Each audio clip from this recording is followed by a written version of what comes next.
Okay, good afternoon, everyone. Thanks for joining us for the second part of our webinar series, Local Food for Local Children, the Farm to School webinar series that Farms is putting on. My name is Felicity. I'm the program manager here at Farms, and I'm the facilitator for this webinar series. If you watched our first one, some of this kind of first information might be a little familiar, but I'm going to give a little background on Farms. We are a North Dakota-based nonprofit organization that focuses on education and support for small and sustainable farms.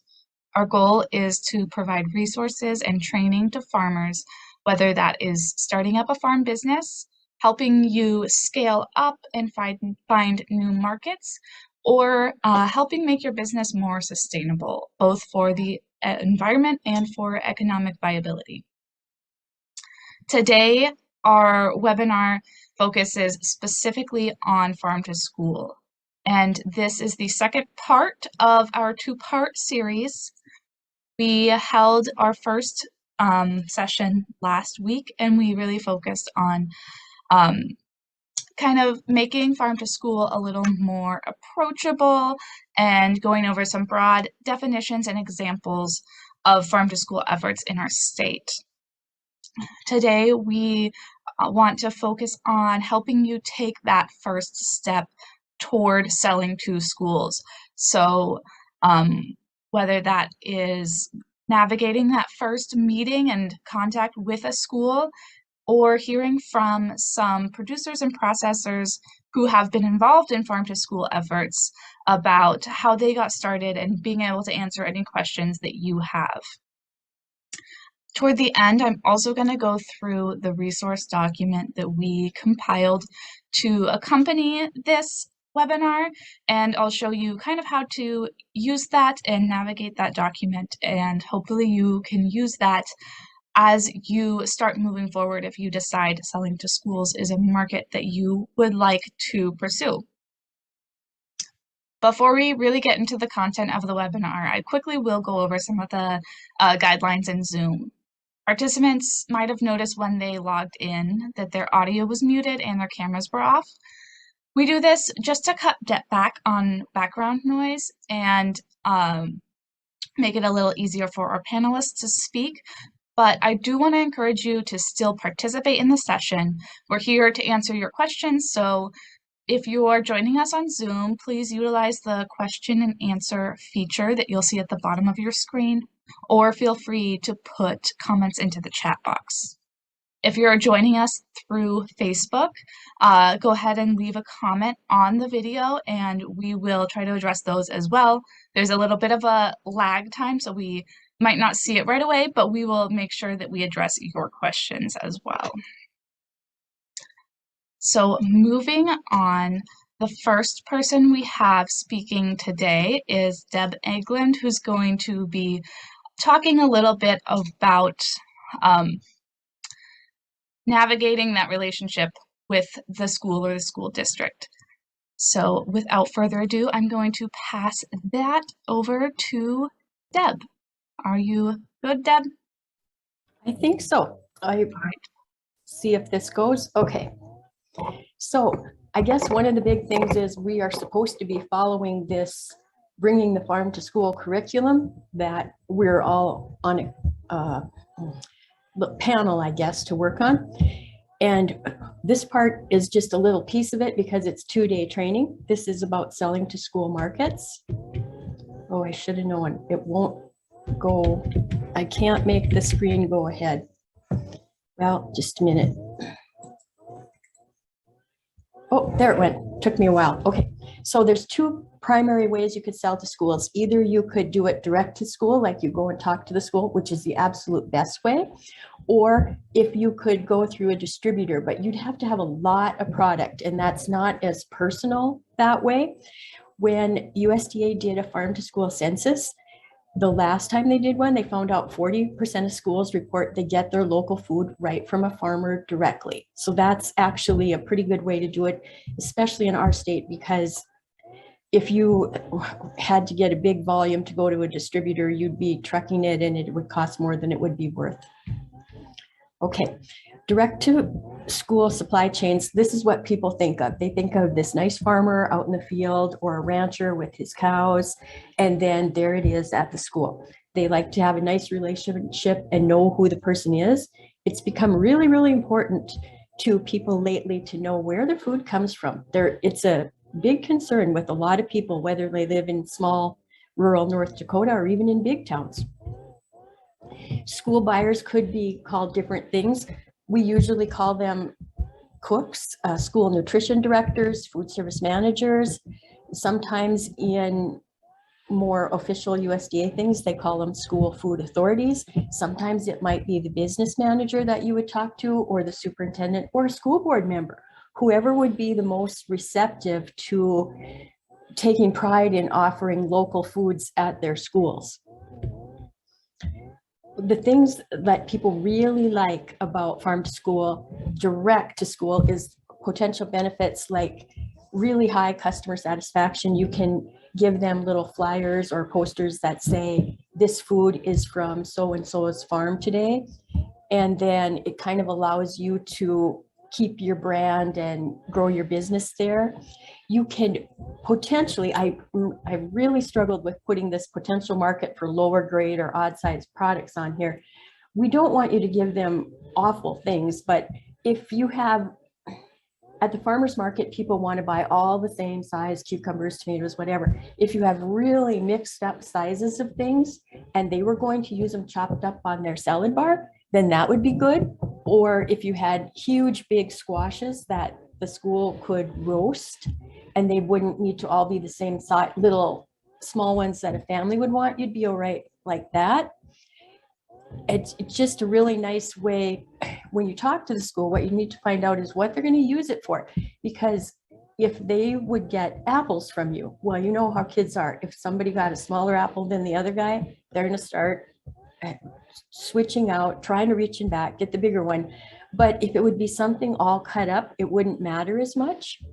It's easier for you to actually go in and talk to the cook or whoever your contact at the school is, and they can decide. I mean, they don't have to call 3 levels up to decide if they can buy from you or not. They can decide right there at the school.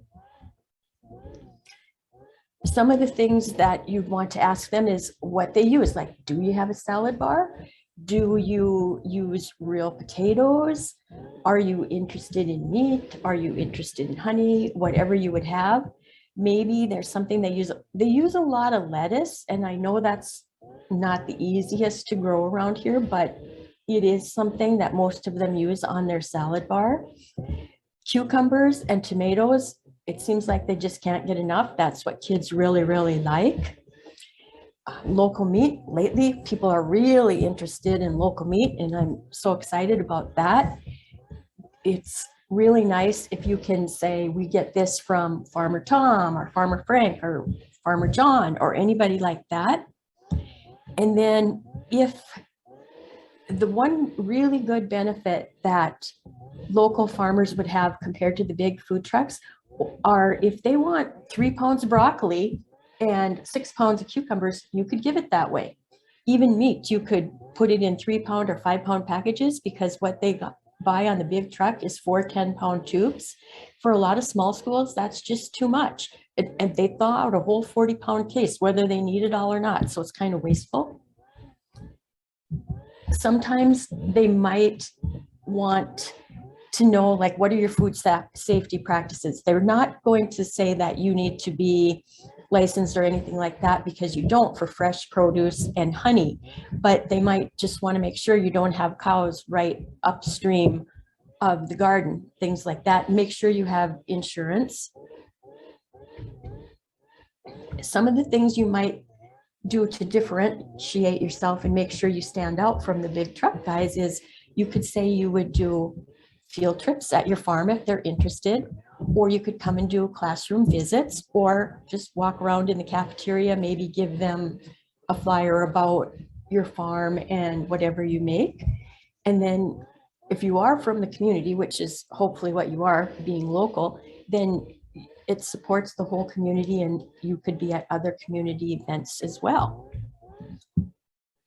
if you want to meet with food service director, hopefully you know your local schools, but if you don't, I know the contact information for all of them if you want to contact me. And you can discuss together, like, what are your goals? Do you want to provide local foods? Would you have community pride in doing that? Talk about the different things they use. And maybe there's something that you could use that they haven't even thought of yet. I mean, they're open to new things sometimes. You could ask about how they like to buy their things, like weekly, monthly, things like that, how you would get paid, any kind of extra things you might not have thought of that they might have. Every school is different. I always thought they were all the same when I was a food service director, but no, there's 203 ways to skin a cat. We have 203 school districts. They're all different. They do things their own way. One thing that you have to do when you talk to the school directors, maybe you show up with some samples, call ahead or whatever. I wouldn't donate much. I just don't want them to get used to that you would donate all the time, because we really want to build a market here, not just be donating food. But make sure you make it sound like, we think this would be great for your kids. Wouldn't it be great if they could, I mean, they deserve good, fresh, local food, but don't try to shame them into buying it. We have had people who've tried that in the past and it really backfires. Just stay really positive about it and just share your passion, like that you are so excited to show your food because it's so good and you would love to be able to work with them. And just communicate, like, what would be the best pack size? What is a good time for me to come? If you're not interested now, would you be in a couple months? Things like that. That's about all the slides that I have. I'll stop sharing there. And then I guess it's just talk to them and see if there's any way you could get in the door, what kind of things they might be interested in. A real easy one is just fresh produce and honey. Meat is a little bit tougher, has to be processed at an inspected plant. Okay, so do we have any questions yet, Felicity? I don't see any questions yet. We have a couple comments from Claire and Jan, just talking about, like, yeah, maybe bringing a small amount of produce to a school for a taste test.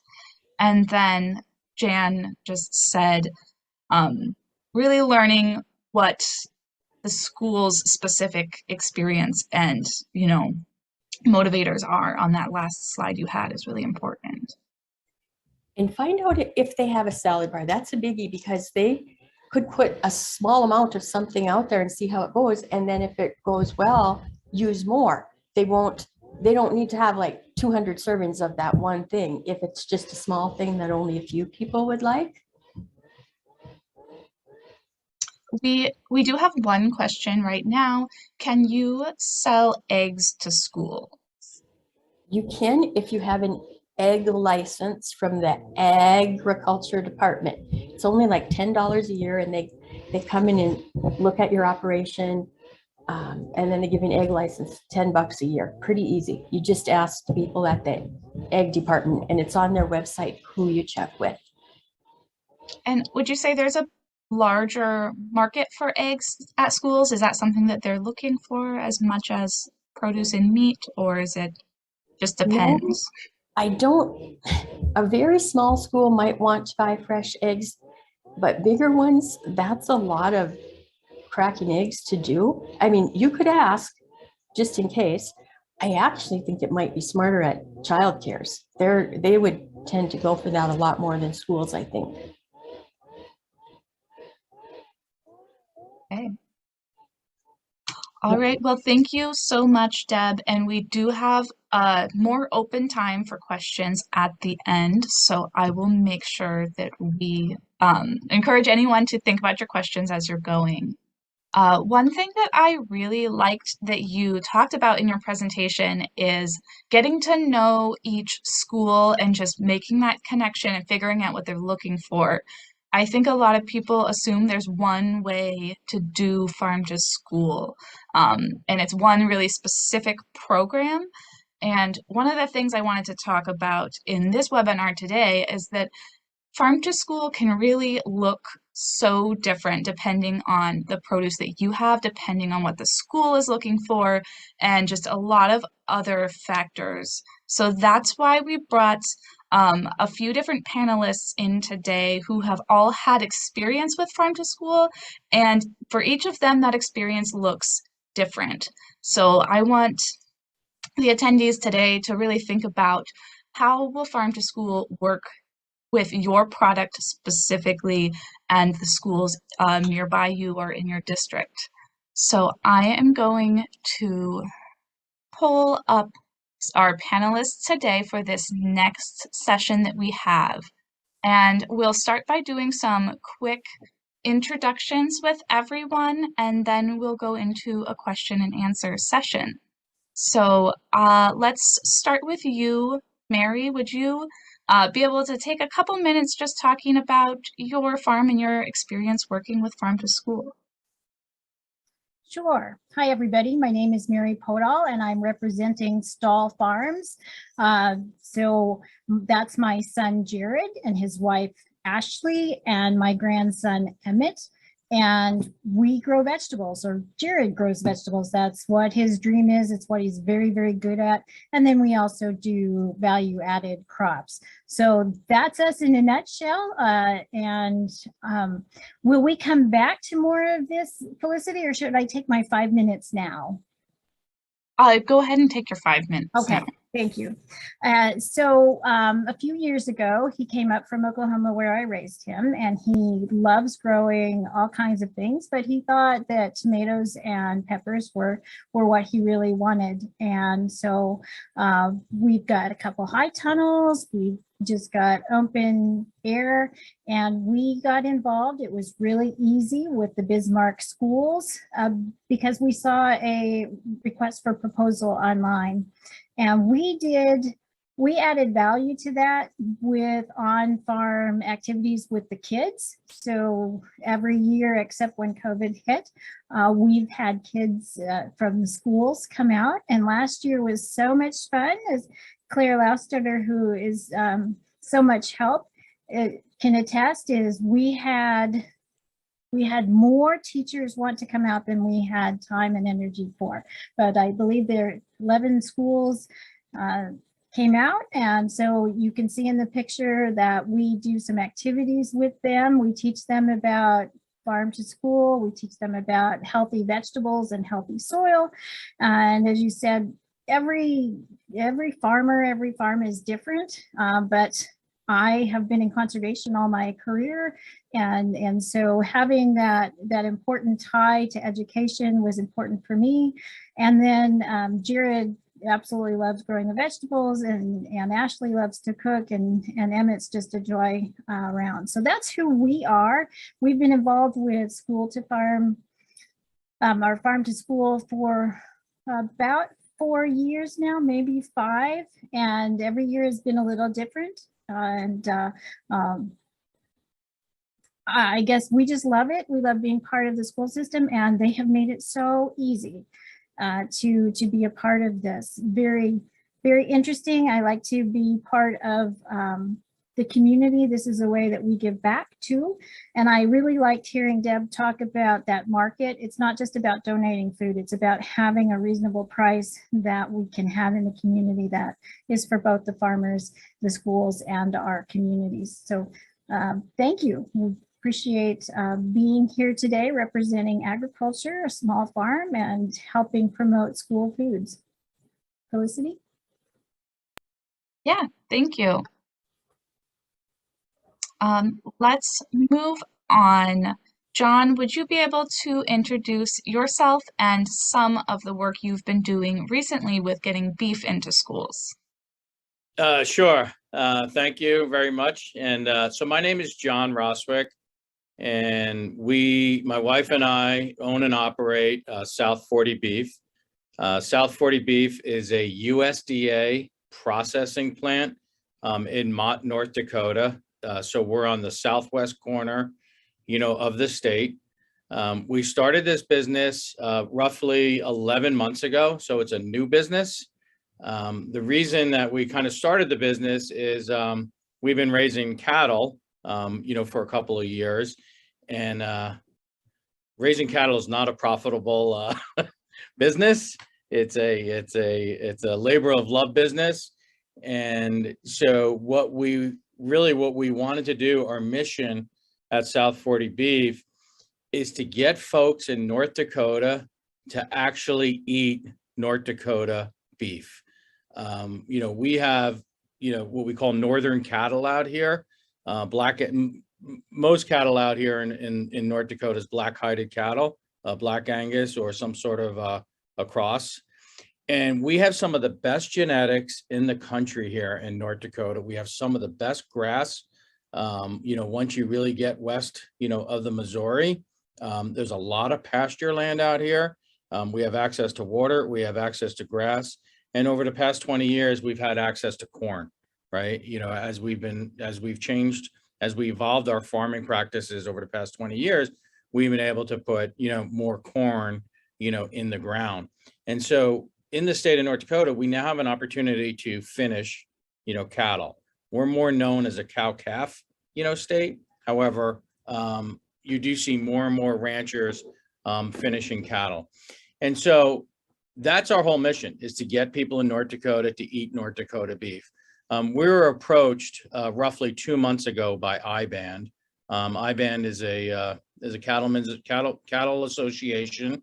It stands for Independent Beef Association of North Dakota, and really they lobby, on behalf of cattle ranchers. And so IBAND approached Deb and her office. There was a meeting set, and IBAND, said, "Hey, what do we do? What do we do to have to create a program in the state of North Dakota to get, our children access to North Dakota beef?" And I don't want to put words in Deb's mouth, but she's like, "You don't have to create a program. You can already do it. And here's how you go about doing it." So I think there was a lot of unknowns that we actually could sell, directly, to schools. And so IBAND and South 40 Beef, we did a pilot program with roughly about 11 schools statewide, and we delivered, beef to them early morning.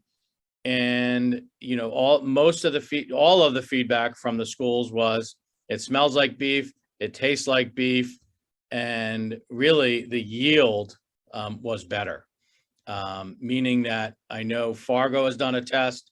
I know Bismarck School District also did a test where they would cook what we call USDA commodity beef versus North Dakota local beef, and our yields were 10% consistently higher.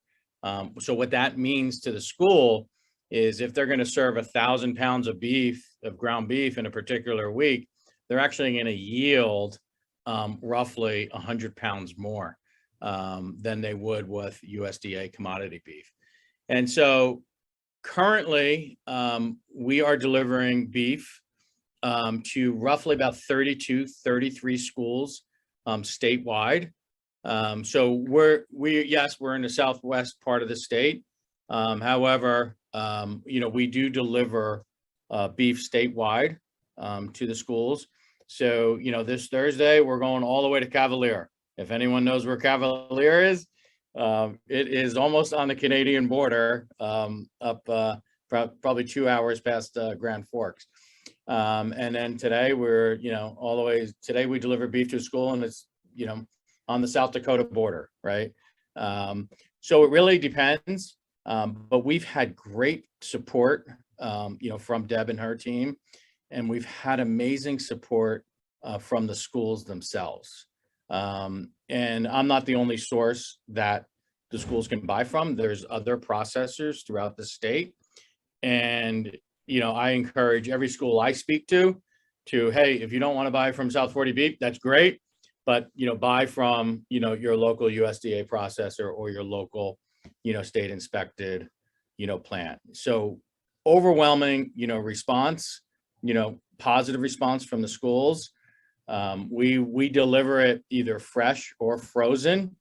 There are logistical challenges in delivering, beef to school. So I don't want to say it's easy. It's not. And, schools close at 2:30 or 3:30. We have to make sure that, they're on our first stop, when we pack up and deliver beef, in the morning, because we also have a wholesale and retail business. So I'll leave it at that. I mean, I do have a lot more, I can answer any questions, and if I can be any help to anyone on the call to, get their product into schools, I'm happy to help in any way I can. Okay, thank you so much. I definitely think we'll have more questions on that, but we have time and we will come back to that here. I do want to move on to our next panelist that we have joining us today, which is Janelle. Janelle, would you take a couple minutes to talk about your operation, yourself, and your involvement with Farm to School? Hello, I'm Janelle Anderson. Me and my husband own and operate Rustic Acres, which is located southeast of Rolette. We've been doing gardening and stuff for, I'd say a strong 12 years. Our garden area is about 4 to 4.5 acres, and we currently have 2 high tunnels on that. We started out our first involvement, with selling with schools. We started about 8 years ago, and how it got started was as we were approached to provide pumpkins for local Head Starts, and it kind of took off from there, and that kind of evolved into a much bigger project where we now end up with schools from a lot of throughout the area, from Rolla to St. John to Dunseith, Belcourt, Rolette. We've even had them, from down south from Rugby at times. They bring out their K through 2s, and on the weekends we do for families, we have a large pumpkin patch project. But from that, we ended up approached to provide school or produce to the local school in up by Belcourt. It was Ojibwa. When we got started, it was us and neighbors that did it together, and we would provide carrots, cucumbers, cabbage, celery, garlic, onions, peppers, potatoes, tomatoes, watermelon, cantaloupe, radishes, and they've since lost their head cook, so the undercooks don't want to deal with that stuff. So I just approached the Rolette School, and that's very positive. So coming spring and this fall, we will be providing a lot more produce than we did to Ojibwa to them. And that's about all I have right now. Okay. All right. Thank you, Janelle. We now have kind of an open question time. I am going to pin all of our speakers here so that we can see everyone. But this kind of part of the session is open to questions from anyone. So go ahead and use that question and answer feature. If you have any questions for our panelists, I have a couple that I'm gonna start out with. And that is just, would you guys be willing to just talk about what was the biggest struggle getting started and how did you overcome that? And if, let's just go in the same order. I'll start here with Mary. I'd say our biggest struggle was our internal fear and confidence, or lack thereof. So we jumped into this, like I said, at that time it was a request for proposal, and they had asked for tomatoes a certain size, a certain kind. They'd asked for cucumbers, and we thought we were going to do great that year with tomatoes, and then neighbors sprayed and we had drift, and Yeah, tomatoes did terrible. And so internally, before we even talked to the school, it's like, oh my gosh, what are we going to do? What are they going to do? And finally, you know, the best way to do this is just talk to them. And then Michelle Wagner at the Bismarck schools, she's like, we understand that you couldn't do all of the contract that we were looking for. And we had just said we'd do a piece of it. And then it was like, well, we can use more of your cucumbers. And so it became really apparent the best way to make a success here is communication. What works, what doesn't, what do they need, what size processing tools do they have, so that we can give them a good sized cucumber. And again, going back to Deb's wonderful presentation, yeah, good healthy food isn't always the prettiest that you might find at a grocery store, all waxed up and colorful. And so just as long as it gets close and they're going to process it, they don't really care. And we've also discovered in communication that sometimes the schools shouldn't have to pay the most premium price for that, because for us farmers, it's a one-stop shop. We don't have to sit at the farmers market all day long. But at the same time, their prices can be very competitive. Again, it's that communication that is so important. But I would say our biggest was our fear at first, and not communicating. It's like thinking about all the what ifs before we actually called or emailed and had that conversation. So we got in our own way. That was our experience. Okay, thank you, Mary. John, do you want to talk a little bit about some of the big challenges with meat? There's really only been, two challenges so far. North Dakota is a huge state, as everyone, on this call knows. So just logistically, as I said before, is, kind of planning, the routes, and, obviously frozen is easier, to deliver. But we also have a large fresh business. So adding in, fresh, hamburger to the schools wasn't a big challenge, but it's still, logistically, it makes it, harder. I would say the second kind of stumbling block that we run into, and I still don't know how to solve the problem, and I don't fully understand the whole challenge yet, is the USDA has what you call a commodity, program, and some of the schools actually get, and Deb, correct me when I misspeak here, but it seems like some of the larger school districts actually get free ground beef or free credits, from the USDA, commodity program. So I haven't run into that with the smaller, school districts, and I don't know if it's based on size or not. But that's one of the challenges I run into today, where, hey, we have a fixed amount we have to spend, with the USDA commodity program.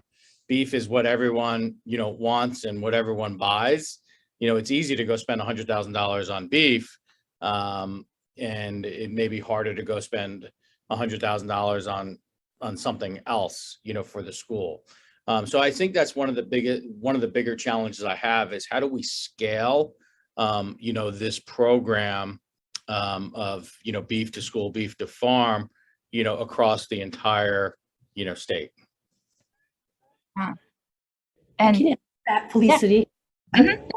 One of the reasons that we rushed like crazy to get this done in January is because the commodities is in the office that I'm in as well. And our commodity person was putting out her annual survey where the schools had to pick what they want next year with their money. And our state gets like $5 to $6 million to spend on commodities to give to the schools. That commodity person usually orders 10 trucks of ground beef. And that takes a big, like $1.5 million worth of the money. But this year she canceled 3 trucks because she thought it cost too much. And it was just easier to cancel that one truck than like 13 trucks of different things. So what a lot of people are doing for next year is they're moving their commodity money to something called DoD Fresh. It's Department of Defense Fresh, where they can get fresh fruits and vegetables with that money instead of frozen things, and then they're getting local beef instead. But the thing is, if they commit to her that they're going to buy get all their beef from her with their commodity money, then that's what they have to do. But I guess my thing is, it's a two-way street. If I said I would buy that beef and then you canceled trucks on me, but my money's sitting there, can only be spent on other commodities, which might be canned pears, peaches, applesauce, and they didn't need that right now. So some of them are really smart and pushed a bunch of that money to the fresh produce so they can buy their beef locally. Thank you, Deb. I'm going to ask that same first question to Janelle. What was some of the struggles that you came across when you first started selling to schools? I guess I'm going to have to say we're an odd case because we didn't really have to struggle, and maybe it's because we're in a little area versus where everybody else is dealing with bigger schools. But like I say, they sought us out. We never really, going to roulette was my first, having to seek somebody out, and I knew who the head cook was, and right now we're dealing with an interim superintendent. Our other one had retired, and I mean, he had connected with Deb to make sure this was a doable thing. And I mean, our head cook has wanted to do it for years, but the previous superintendent didn't want to. So, I mean, everything's in my favor. So I've not had no struggles. I can't complain. Okay. Well, that's great. I love to hear that. And hopefully for a couple of the people on the call, you could have that same experience. I'm going to move to a question that we had here in the chat from Jan, which was, in your farm to school efforts, has anything come up that you have needed or the schools have needed other partners, other organizations that could provide help? So basically, when you come across some of these struggles, is there ever something that you're like, oh, we really need, some assistance in a specific area? Mary, go ahead. Sure. So I think that we could expand local foods, and it's not just about selling our own, although it's nice to have that market, but I think that North Dakota could provide a lot more local vegetables. And as we have high tunnels and we're getting some greenhouses and we're improving our knowledge about extending the seasons, I think, so John made it really sound easy, even though you're going all the way to Cavalier for that transportation. But I think the vegetable growers can be market gardeners. They grow carrots on a small plot, and then they have a lot of pounds of carrots. What we don't have is that distribution. And I think we can improve there. And I guess I just personally, for a community, could see us working better on having that distribution. Schools, especially as big as Bismarck, they don't necessarily want to have to write 100 checks, although they've made that really easy, or have 100 deliveries at the school. So I think there's a way that we can work to co-opt that or to make that, collaborate on that, to make that much easier. So those are some things that I just think about that we could do to improve upon the opportunities for small farmers to provide produce. So that's one thing I think that we could do. And does any of our other panelists have input on that question? I would just add that one of the things that we just started doing is meeting with some of the local FFA chapters, throughout, the state. And, those chapters throughout the state, they are in the local schools, right? Like their children go to the local schools. They're very passionate about, where food comes from, farming. And someone brought this up, earlier, and I don't know if it was Deb or Mary, but really about like classroom visits. I think that could be powerful. You know, where, you know, of connecting, you know, where that food, you know, comes from, and educating, you know, these kids. You know, a lot of the kids in Bismarck and in Fargo are one generation or two generations off the farm now, right? And or yeah, or three or four or five, and they're not going back, you know, to the farm. You know, where I am here in Mott, you know, we're kind of all, you know, we're all ingrained in it, you know, together. Someone's working for somebody that, you know, is farming or ranching. It's all interconnected out here. But when you get to, you know, Fargo, Grand Forks, Minot, and so forth, you know, that connection is lost. So I think it's upon us as producers, as ranchers, as produce growers, is how do we, you know, partner with local chapters? We can't do everything, right? But how do we partner with local chapters to educate, you know, our children? Because that's the next generation. And we need to get the next generation accepting of how we live our lives, of how we provide, you know, food, because the more disconnected folks are, I just think we need to bring it all together more. So that's one of the things that I'm really trying to work on, and I can't do everything, right? And I know, Janelle, you should probably have a chance, but to add on to that question about community and other places to help, when we do conservation education and the farm to school education, where we teach them about vegetables and that part, we have a lot of volunteers. I reach out to the Forest Service. Last year we had Elizabeth or Beth come out and do some education on trees. My family does some animals. We have horses and critters of all kinds, and then wildlife.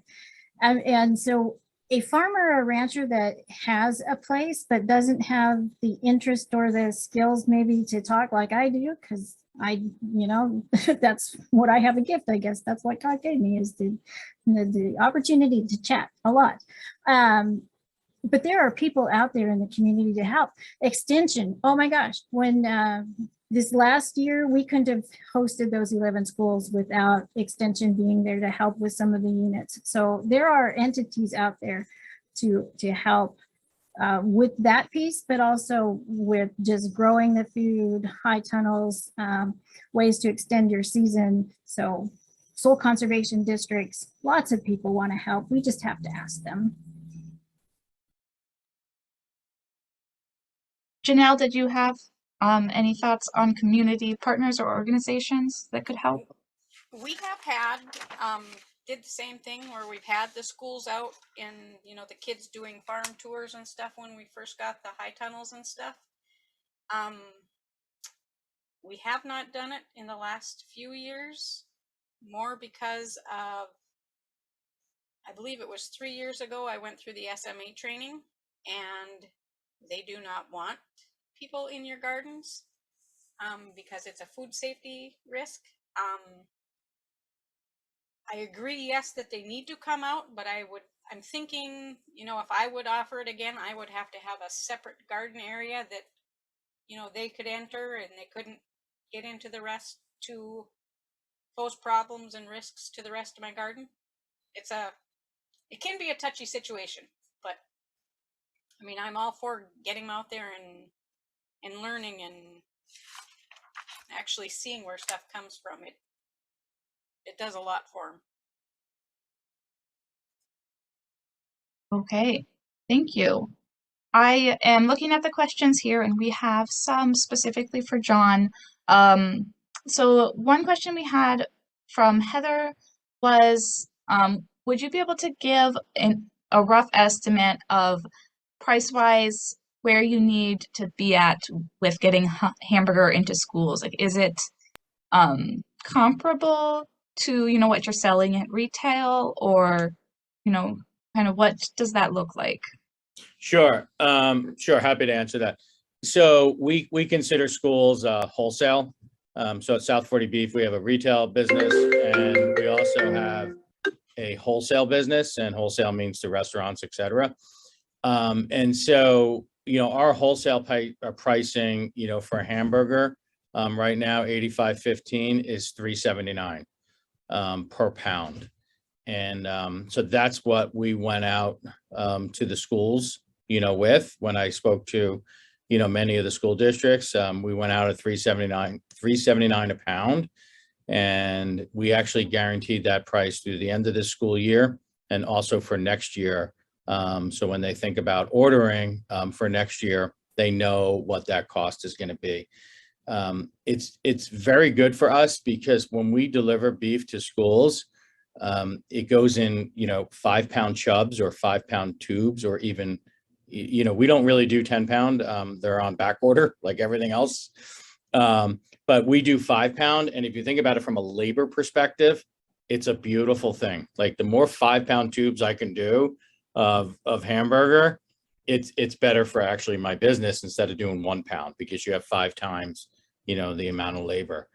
So this is a very, very, this is a great program, I think, for producers and ranchers. One other thing, Heather, is we've also had ranchers bring us steers. So we're a USDA processing plant.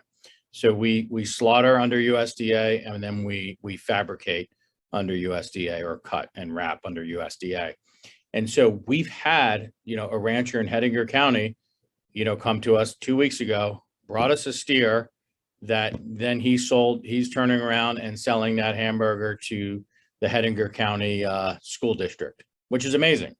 So I just think price wise, I would recommend you need to be probably anywhere from $3.79 to $4. I think commodity beef, this is old information. I think commodity beef 3 weeks ago was at $4.09, but don't quote me on that. I've also heard it can be as low as $2 too. So so that's the information I have, and it's not always 100% accurate. I want to kind of follow up on this question. So we talk a lot, like for our vegetable and produce growers, we really say, go talk to the school specifically and make that connection. With our meat producers, what would your advice be to them, John? Like first step, should they be contacting the processor like near them, just because it is a little bit of a different situation? So what is your advice to a rancher who's looking into selling to schools, like a first step for them? Yeah, the first step is I would reach out. I mean, depending on the size of the school district, of course, Fargo and Bismarck are different, right? But in a smaller community, I would reach out to the superintendent, of the school. I would reach out to the head cook, like here in Mott. We deal with the head cook, right? But I would definitely reach out to the school first and advocate, about North Dakota beef and why it's the right decision, for our children, and how it supports, local, right? I would do that first, and then you'd have to then contact a state inspected plant or a USDA, processing plant. And there's probably, we can share the information, but there's probably 10 or 11, plants statewide for that producer to talk to. Like they can be state inspected, doesn't have to be USDA. Okay. All right, thank you. We have a few minutes left here for some more questions. So I want to encourage anyone to get those last minute questions into the chat. We did ask some questions in our registration, so I'm going to go through those and see what people had asked when we asked them to register for the webinar. We've touched on this question a little bit, but this might be a good question for you, Deb. We had a question about, what does a farm to school menu look like? And we've talked how it, depends on the school, but are schools looking to move entirely to farm to school? Are they looking mostly for a salad bar or greens or meat? And I know there's not one answer to that question, but would you be willing to talk a little bit about that? Sure. I guess we'll go back to the same thing. It depends on the school. Because like we have Botano has a tremendous salad bar. It goes down, I don't know, 20, 30 feet long. And they get a lot of their food from the Dakota College there, and then a couple different farmers. So they have tons of food. And other people, if they're maybe in a ranching community, they're more interested in the beef part. So that would be more on them. I guess if you had something like I hear about some pea shoots or something that Michelle talked about in Bismarck, I would have never even thought about such a thing. And it sounds like Janelle is going to be able to supply lettuce. They get lettuce every single week. If a person could figure out how to do lettuce, that would definitely be a good market. They use a lot of apples. The thing on the potatoes is kind of funny. If you tell them you can run those through your dishwasher a couple times, then drain the water before you actually wash dishes, so they're not thinking they have to be scrubbing potatoes, that helps a lot. If you would give them like or want to sell zucchini and give some recipes about different ways they could use it, that would be something. And it just depends. They're all different, but I feel like they want to belong to the community and support the community, because there's a lot of them that are still a bit worried their school might close. When I started at DPI 25 years ago, schools were closing left and right. And now they're building new schools in every area of the state except that very northeast corner. We're Cavalieros. So I don't know. I mean, and I put some things in the chat that those 3 commodity trucks that our commodity lady canceled, it was because it was $4.45 and she thought that was too much. But then those schools had to go out and buy it and pay that much. So that's my thing. They might as well be paying it to you guys, not to US Foods, Cisco, and Cashwa, because what they get, it gives off a lot of water. I mean, I don't know how they do it, how they make their 10-pound chubs be so full of water, but they do. If you've ever gone to the grocery store and you notice, it'll say Phil has a solution up to 30% on some things of water and salt to make it weigh more. So, and that 10% over yield is very conservative. We've seen some where it's a lot higher, but we didn't really want to, exaggerate or anything, because some of the people have like 95.5. We were comparing 85.15. The commercial trucks, it's usually 81.19, so they would lose even more. So it's you can pay more for good quality, no problem. I have one last question that I'll ask everyone to answer, and that is, what is your favorite part about selling to a school? Let's start with Mary. All right. Well, speaking for Jared, he loves being in the garden, growing the food and processing it. For me, I like every evening when we pick and we take care of it, and then the delivery. That's my piece. Is I'm really enjoying taking what the family is doing and getting it to schools, and then just being a promoter. And of course, then we like the value added too. So just all around local foods from A to Z, we love it all. Okay, John. It's very easy, and I'm not, I mean, we have 2 or 3 delivery drivers, but I'm obsessed with delivering to the schools.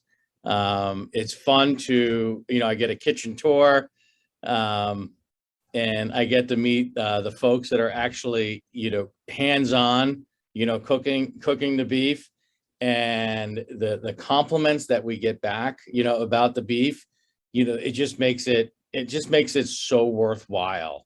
It's extremely rewarding to deliver, beef to the schools and have them, love it. I mean, the emails I receive, the phone calls I receive, and then on the visits, I mean, pictures, hugs, and all that, all that fun stuff, which makes going to Grafton and I feel like I'm picking on Grafton and Cavalier, but it makes it like when the Grafton ladies call, like, it's just like, I love it.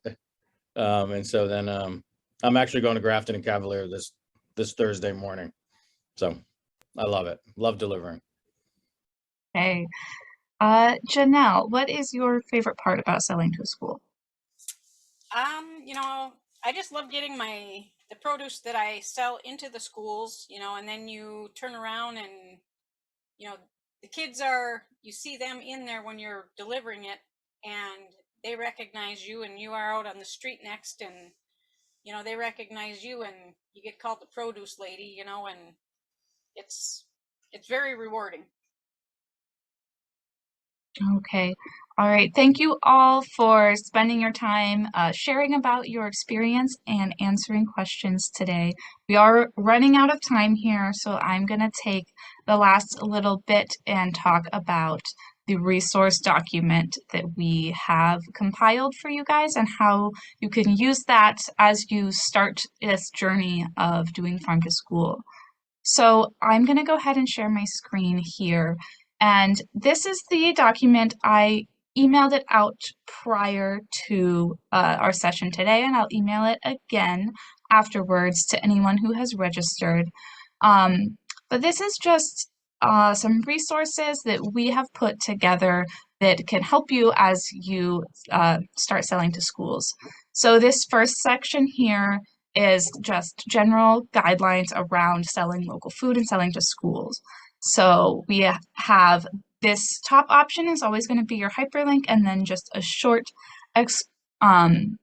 explanation of that resource. So we have a document from NDSU Extension that's covering the basics of selling local food. This one from the USDA that is really geared towards schools and school districts. This toolkit from the North Dakota Department of Ag and the Department of Public Instruction, again, is designed more for school nutrition programs.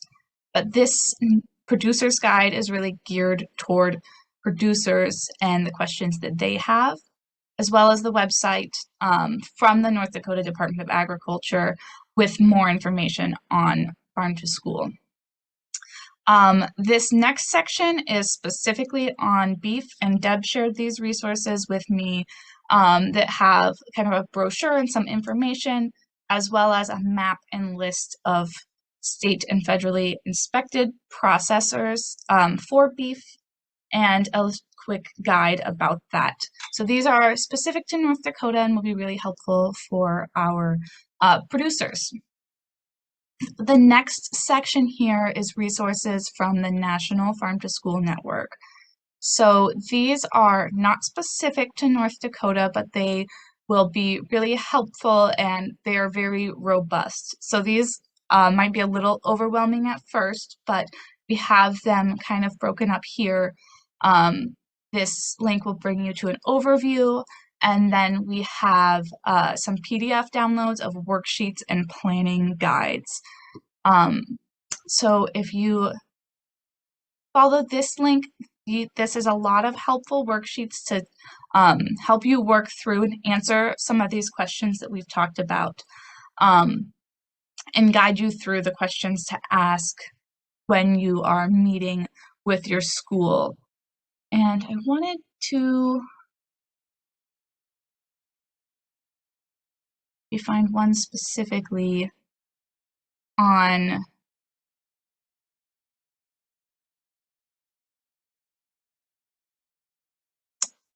yeah, so this just kind of helping you find your school meal program and just kind of guide you through some of these questions so that you have that written down so that you can work through it on your own. I encourage you to look through the entire toolkit. Again, hopefully this webinar gave you the information you need to get started, and there's lots of supplemental material here.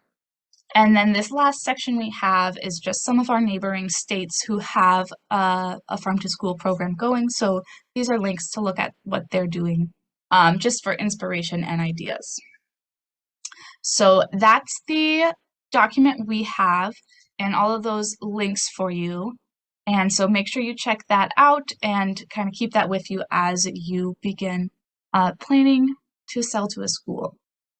The last thing I wanted to remind you guys before I close out for the day is that this Thursday in Mandan, the Department of Ag is having their FSMA food safety producer training, which is free.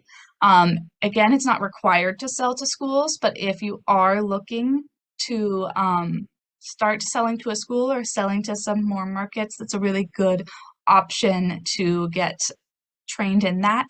And then Friday and Saturday in Mandan is the North Dakota Local Foods Conference, and it's free to attend for producers.